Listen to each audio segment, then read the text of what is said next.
Welcome to A Better HR Business, the podcast that looks at how HR consultants and HR tech firms grow their businesses and how they help their employers to get the best out of their people.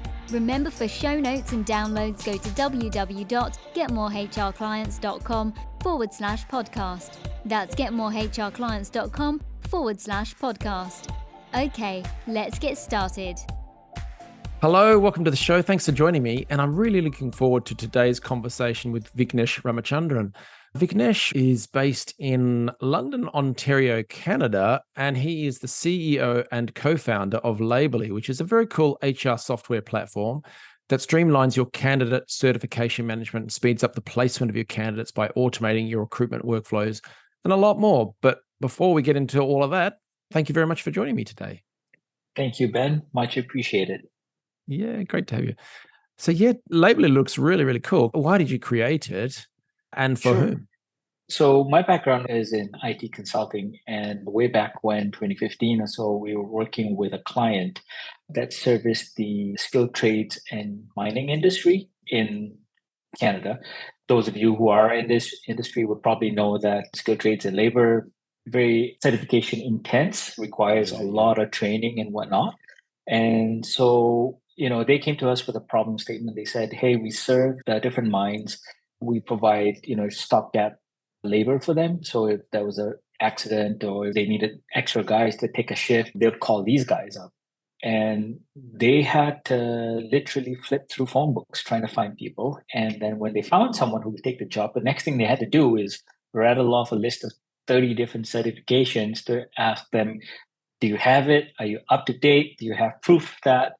And they basically said, can you help us? And I said, I'm sure we can do something to this process. And so we helped them kind of automate that process, save them hours of work. Things that used to take them days or weeks would cut down to hours. So, they benefited from it. And that's where the idea got placed in me, basically. Yeah. I love it. Yeah. So for people listening to this, think back to COVID times when when it was simmering down a little bit. And I don't know about your location, but for me, if we went to a restaurant or whatever and they had the spaced out tables and stuff, you had to show proof that you've been vaccinated and all this stuff. But that's one person or a table of people. But think about a mine site where they've got health and safety regulation, 30 different things like protective headgear training and ropes training and all the different stuff, drug and alcohol stuff. And that's, again, just one person, but 30 different certifications. And you're trying to fill a shift and fill a large mine site every day. I mean, that's a huge amount of work. And you've just created a software solution. I love that there was an actual problem there that you worked towards. Yeah. Thanks, Ben. That's very accurate. And the thing was that, they don't even let you on the mine site if you don't even have the training. So you have to have it. And so if you're trying to hire someone, it's like important that you know that they are up to date so that they can get through the gate when they show up for work the next day. Yeah. And again, for people listening who maybe not from the mining industry, because I'm from Australia where mining is pretty big, training would often be in a different city.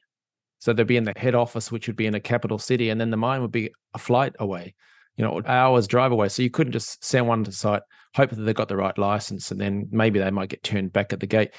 We're talking about flights, accommodation, all kinds of stuff. So that's a huge thing you've created. That was one client problem. I guess that put the idea in your head, but you still had to build something, right?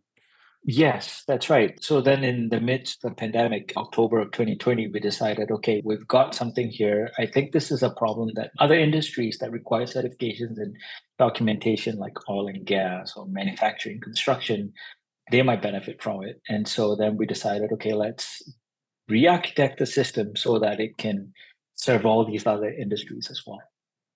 And that's how we came up with Labelly and made the platform. Got it. When you say other industries, what are the other industries? So oil and gas, manufacturing, construction, these are the ones that have got requirements for skilled trades, or anybody else really. We've seen people in healthcare, especially now in Canada, and also food and beverage and hospitality that require people to be hired for short term or for long term, and you need multiple people to cover shifts and stuff like that. Yeah. Wow. Very cool. And it's Canada focused? We serve clients in both the US and Canada.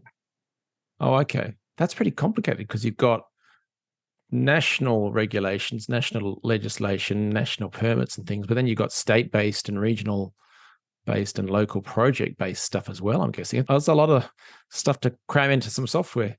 Well, we've made it pretty easy and generic to use. So each tenant, as we call them, the employer or an agency, they manage what they want to track. So they bring their expertise to customize their instance of the system. Their candidates are private to them. We don't share that information with anybody else. And so it's basically their workflow, their certifications, their candidates. We're just giving them the tools to manage all the information in one place. Got it. And there's so much HR software out there. How does it fit in terms of the employee life cycle? So you might have recruitment and selection, so selecting the right type of person, and then you are another stage along, and then you've got onboarding and learning and development. Do you need to connect with other pieces of software, or how do you get around that challenge, or is it a challenge at all? That's a great question. So we specialize in helping the recruitment side of things. So when you have a lot of candidates coming through and you need to process them, get them ready for a job that you have, or if you're an agency, if your clients are requesting jobs from you, you probably have to send a bunch of profiles over to get approval before they get hired. So that's where we come in. Once that's done, we can integrate to any other platform that you use to onboard and store employee information. We obviously track all the certifications and expiry dates and send all that stuff out, but most people use us to streamline the recruitment process. And I'm curious, you built this working pretty closely with one client because they had an issue. So I think that's fantastic. We run a process here called the HR Business Accelerator. We've got a client going through and they're working with one of their clients to develop a consulting thing. So it's not software, but still they're working with the business to refine what their final offer is and stuff. For you, branching out to other industries and stepping away from that one client, how did you evolve the product or take on more information so that it didn't just suit one client but no one else? How did you deal with that? Right. Yeah, no, that's a great question, Ben. We started off with what we knew from the mining industry, and then lots of calls, lots of talking to people, finding out what their pain points. And, we've evolved to the point now where we've identified a new issue that people are facing post-COVID. I call it the deluge of applications. And this seems to be the common thing that everyone seems to be facing when it comes to hiring. You post a job out on Indeed or LinkedIn, and then you get 500 applications for a job. And now your HR person is freaking out because you're asking them to place the job at the end of the week and there's not enough hours to go through 500 resumes. Sound familiar? So we're trying to address that problem now, and we're finding that that's a problem that resonates with people. And being in tech ourselves, it's easy for us to kind of pivot and move our product towards that. So what would the recruiter or the hiring manager experience? What would they see? What we've interjected in the process, we ask people to introduce a scroll stopping moment, like social media, you're scrolling stuff, right? Yeah. And they tell you about the ads and put a picture there to stop the scroll. So what we ask is put something there to stop the quick apply. So in our case, for our clients, we tell our clients to, in their job descriptions, leave a little Easter egg there saying, if you create your profile on this platform, which is customized to them, you are more likely to get viewed by us. And then leave it up to the candidates. And those who actually read the descriptions will find it, will create a profile. And now instead of dealing with 500, you're dealing with maybe 20, which is far more manageable. And if identified that this person is actually a little bit more serious in the application process, there are lots of people who say, make it as simple and easy as possible. But then we also have to think about the employers. Yeah, absolutely. That's a very clever process to add a little barrier to make them think about their application rather than, as you say, just clicking a button so it's done, which is a painful process. The deluge, I like that. I like that one. What would you say would be the future of Laborly? Is it same but improving the processes or adding new features and products? Because, it's kind of a roadmap decision and it's very difficult to work out what to do now and into the future. Yeah, we had a product roadmap which was pretty fleshed out. And then November of 2022 happened and ChatGPT came out and, upended everything, right? I would say that it has introduced a whole new playing field with regards to using AI in work. It's not going to replace people, but it's going to enhance what people do. And a lot of the work that we do is labor intensive. It's people reading documentation. It's verifying this, verifying that. I think for us as a group, and we're hearing from our clients as well, and we're getting a lot of feedback from our clients, how can we best adapt our product, our processes to benefit most from AI? So that's where we're still in the process of getting feedback and helping our clients decide the next step in our product map. Wow. It's funny, you even named the date, November 22, ChatGPT comes out and it changes the game. Yeah, there's a lot of companies thinking about what the next step is and how they can go with the flow in that regard. On the business growth side of things, what did you do to get the word out in the early days? And then what are you doing now that's in terms of marketing and business development? Sure. In terms of getting the word out, it was all the usual email campaigns, LinkedIn campaigns, blog posts and whatnot, getting traffic, talking to people, reaching out to personal networks. My wife is my co-founder and partner as well, and worked in the mining industry. So we had some legacy context there. Now I think what we're trying to do is also bring the value to and speak to the things that we've learned in this process. So hence I'm talking to your audience and to see how we can help them and what value we can bring to people's processes. Got it. Some companies tend to jump straight to advertising, online advertising, whether that's Google ads, LinkedIn ads, Facebook ads. Did you go down that path at all? We did try the ads. I would say my results were mixed. I didn't have a clear winner for that. I had a lot more success with outreach via email and LinkedIn. And a lot of people would try that too. And it's very saturated since the world went remote work and everyone's on LinkedIn and everyone's doing the connect. And then the next thing is, hey, buy my stuff. How do you get around that issue? Because I think it's perfectly fair to contact people and say, you potentially could benefit from our product or service. There's nothing evil or annoying about it. It's business, but it's a tough one. How did you go about approaching that? So what I did was actually just have a chat, find out about the person and talk to them. I love talking to people and I sent you a message and we had a little chat before I agreed to speak with you here. And I think that's important. We miss that all the time. We get a connection request and the next thing is, I do this. Do you want to schedule 15 minutes? And my inbox is full of those messages. And I'm like, I would like to reply to every one of you, but it's become a little impersonal and a little bit frustrating from that point. So I try to do what I would want someone to do for me, which is get to know the person, talk to them about anything really, make a connection. Like typically when you would network, you'd say, hey, would you like to catch a coffee, catch a drink, something? And then take the conversation from there and see if there's value that you can bring, because I'm not here to change the way people do things unless I can bring value. If I can't bring you value and what you're doing works for you, go ahead, keep doing what you're doing. But if there's a pain point, if there's something that you need help with, maybe a different set of eyes on something, I'm happy to do that. Yeah. On the blogging side, personally, I've always loved blogs. Would you say they're dying? Because you hear that from time to time. What are your thoughts on the company blog? Actually, I love the company blog. We put out lots of useful information, our thoughts on, what's happening in skill trades in Canada, different tools recruiters can use. And I think it's helpful. Not everyone wants to watch a YouTube video. Maybe sometimes people want to read something, and having that content information out, how we could help is useful, I think. So I don't think blogs are dead. They might evolve. You might have video blogs maybe, but I don't think blogging is dead. It's a good source of information. Yeah.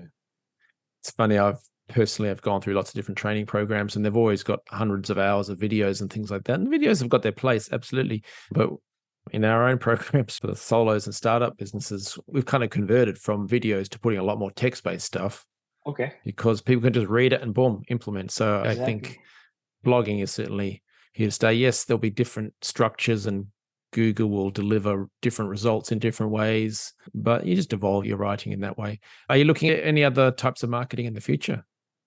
Referral programs, for sure. That's something to consider. I like to work with people. So the more people that want to connect and the more people that want to work together, I think we can all help each other in one way or another, right? Because if you're someone who services recruiters or you're a company that provides tech solutions and you have a client that needs HR systems, we could have a chat. So I'm happy to work out referral agreements with other partners. Yeah, I think I'll probably do a standalone podcast episode on that very topic because we've had a number of different software companies, platforms, and other companies on this show, not necessarily competing with you. I think you're very unique, so don't worry. But I think it's a great idea. So if you're listening to this and you're wondering, what do they mean by a referral program? It just means, for instance, if you're a consultant and you're doing diversity and inclusion stuff, while you're in there working with a company and you notice that while you're in there, that their onboarding team or the recruitment team are struggling with all these certifications, things like that. In fact, that may come up quite naturally in a diversity and inclusion consulting project because they say, look, we can't get to the DEI and diversity, inclusion, and belonging stuff because we're just swamped with all this certification stuff. Oh, hang on. I know a company, Labelly. Let me introduce you because they could take away that stuff, which means you can work on higher value added stuff.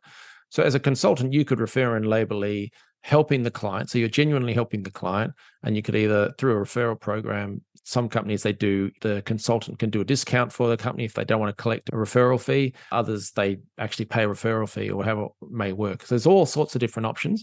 And then of course, the third option, which we do a lot, is where we partner up different companies. And so if you're an HR related company, maybe a recruitment software or onboarding software, something like that, you might happily team up with Labelly and run joint marketing events, whether they be challenges or webinars and stuff like that. So it sounds like you guys are open to that. Is that right? Yeah, absolutely. Yeah. Yeah, very cool. So yeah, what do you see the future holding? I guess it's probably around the whole AI thing. Is that right?